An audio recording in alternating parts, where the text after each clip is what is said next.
What is up, everybody? Welcome back to Bearcat Update. I'm your host, John Walker, and this week all sports were on the road, with most of them getting ready to end regular season play. To kick things off, the football team headed to Hays, Kansas to take on the Fort Hays State Tigers for their last road game of the regular season. Despite falling behind very early in the game, the Cats were able to fight their way back in double overtime. Northwest finished the game with a 38-yard field goal from kicker Parker Sampson to push the Cats ahead 36-33 to end the game, and as always, we were there to catch the highlights.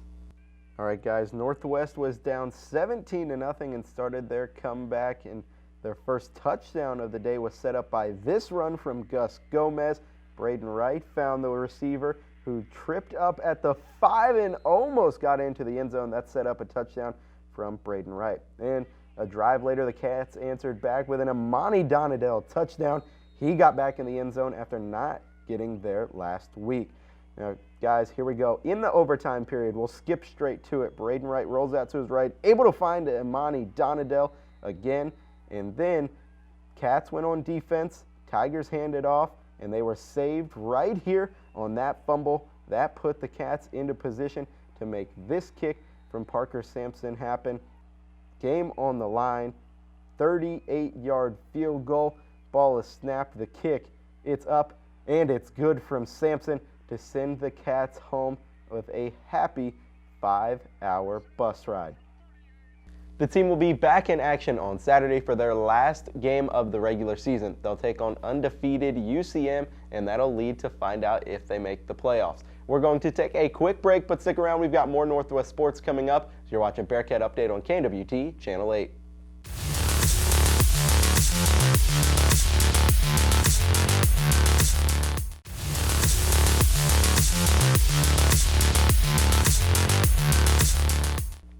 Welcome back to Bearcat Update. We touched on it a little bit before the break, but let's take a look at what the Bearcats playoff race looked like heading in to last weekend. Now, the number 2 team in the country, Ferris State, sits atop of the Bearcats region, and if they stay there, they'll get a first-round bye. Something to keep in mind is that only the top 7 teams from each region get in. The number 1 seed, as I already mentioned, will get a first-round bye, and at the moment, that would be Ferris State. Now, when you break this down, not too much should change within the top 4 spots of the region. All 4 of those teams won by either large margins or against good teams. So if you really look at it, you got Ouachita Baptist, Harding, Ferris State, and Central Missouri. All of them should keep their place. Where it'll get interesting is the 5 through 7 spots. UIndy, the 5 seed, last week beat number 23 Truman State, who, as you can see, isn't even ranked in the region. Grand Valley State lost to Ferris State in the battle for Michigan last weekend. I believe that one was 21-16. And the Bearcats, as we mentioned earlier, were able to survive in double overtime against 10th ranked in the region, Fort Hays. That win should prove significant enough because it should improve their in-region record and boost their resume for the playoffs. For those reasons and everything that happened last week, I think this is how the region will play out once the final week of rankings are released this week. I think that the Cats will sit in 5th, and it'll shift some things around. I think the top 4 spots will stay the same, and you'll get Central Missouri, Ouachita Baptist, Ferris State, and Harding staying at the 4. UCM will play Northwest this weekend, and aside from a co-MIAA championship on the line for the Cats, a home playoff game is on the line as well. If they fall to the Mules, it'll be interesting to see where the voters place them in the rankings, and there was a possibility of getting 3 teams from the MIAA into the postseason, which is obviously the goal for the conference, but with Missouri Western losing and Northwest beating Fort Hays, there could be 2, or in the circumstance that the Cats lose on Saturday to UCM, there could only be 1. It's pretty simple for the Bearcats going into this weekend's matchup against the 10th ranked Mules of Central Missouri. Win, you're in. Lose, and your season's in the balance of the committee. Stay tuned to my Twitter all week for news regarding Northwest football and the rest of Bearcat sports, but for now, stick around as we talk more Northwest sports after the break. You're watching Bearcat Update on KNWT, Channel 8.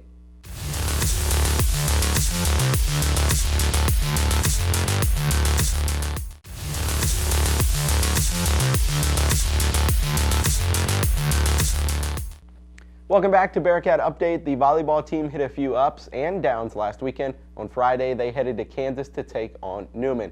The Cats were successful, coming out with a win in 3 sets, but unfortunately would not see the same success on Saturday. In a hard-fought match against the University of Central Oklahoma Broncos, the team was unable to take away 1 set, but unfortunately fell in the end 3-1. The team will be back at home to finish off the last of their regular season games as they take on Washburn Friday and Emporia State Saturday. The Cats have already clinched their spot in the MIAA tournament, and these last 2 games will determine where they rank in that tournament. Despite coming out strong in the first half of the game, the women's soccer team fell 3-2 in the first round of their MIAA tournament 4 minutes into overtime. 2 first-half goals for Northwest were scored by Alec Mosbach and Taylor Wolf, and while this may not have been how the Cats wanted to finish out their season, they still made history. Scoring 29 goals this season is just the second most behind goals scored ever in team history at 31 and triples the amount of goals scored a season ago. Our reporter Sydney Garner spoke with the team to see what it means to the team to qualify for the tournament. Sydney? The Northwest women's soccer team has worked hard to push themselves to reach the MIAA tournament. We spoke with assistant coach Quade Curtin as he discusses the team's progressive improvements. They've really bought in more with each week we practice, with each week we play. Their willingness to play for each other, play for them, it grows from week to week, and it really makes a difference from the beginning and now where we're sitting in Conference 6. We're really able to grind those last 2 games out. Looking back on previous years, junior midfielder Bree Wawi-Orca describes the change in culture on the team. I think, and Coach preaches this all the time, that our culture's changed. We're dedicated, but you can see it on the field now. I mean, a lot of us came in over the summer, which that wouldn't have happened a couple years ago.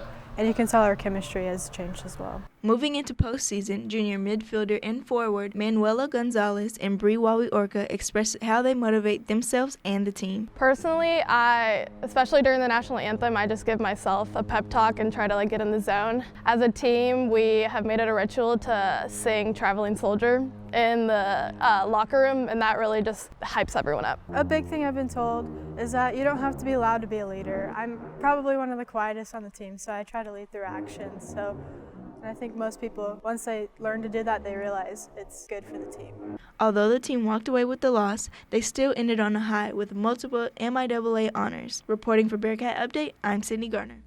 Thanks, Sydney. The team also earned multiple awards this year. Izzy Romano took home 3rd team All-MIAA honors. Emily Madden, Manuela Gonzalez, and Kaylee Rock took home All-MIAA honorable mentions. With such an improvement on the season, we can't wait to see how the team builds on the success of this team next year. The men and women cross-country teams headed to the Central Region Championships in Joplin, Missouri last weekend. The women team placed 26th collectively at the race, with Caroline Ross once again leading the team, placing 38th individually with a time of 22:42 in the 6K. That is good enough for 8th best in Northwest history. This will end the women's season as they did not qualify for the national meet.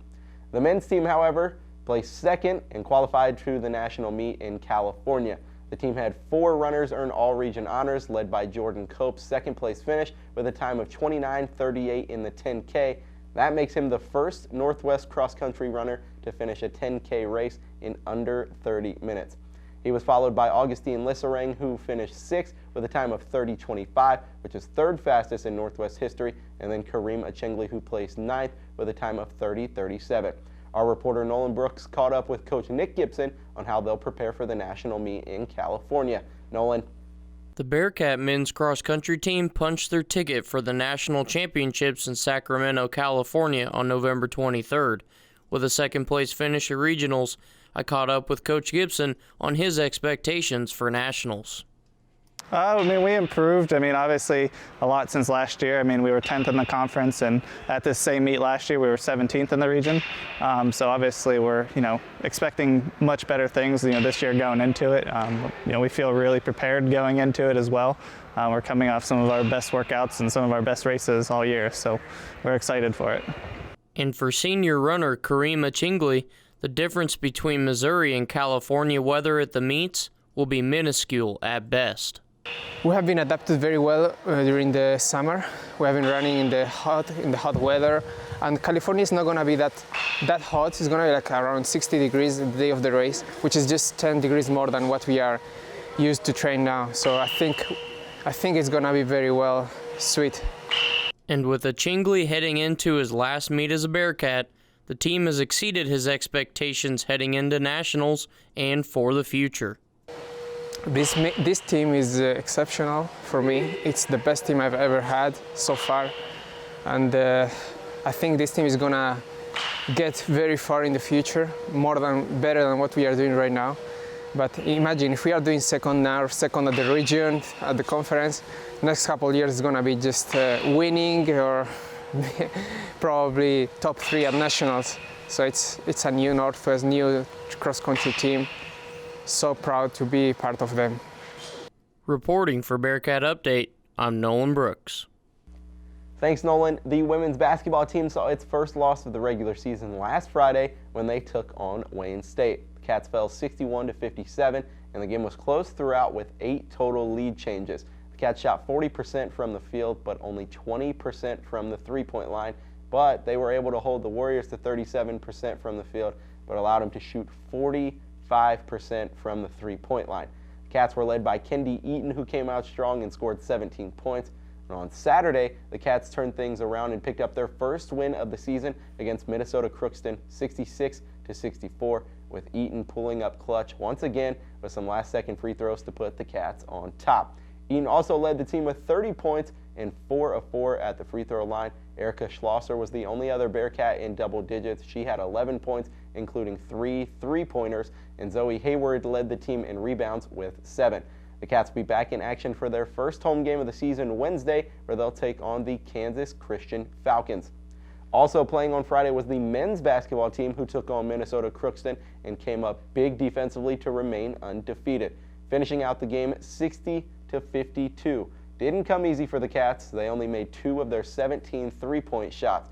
Trevor Hudgens nailed the only 2 made and scored 28 points on the night. He also came away with a team best of 3 steals in the game.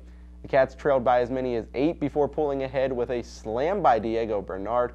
And on Saturday, the Cats extended their win streak to 42, which it ties an MIAA and school record for consecutive wins with a 92-71 victory over Minnesota State Moorhead.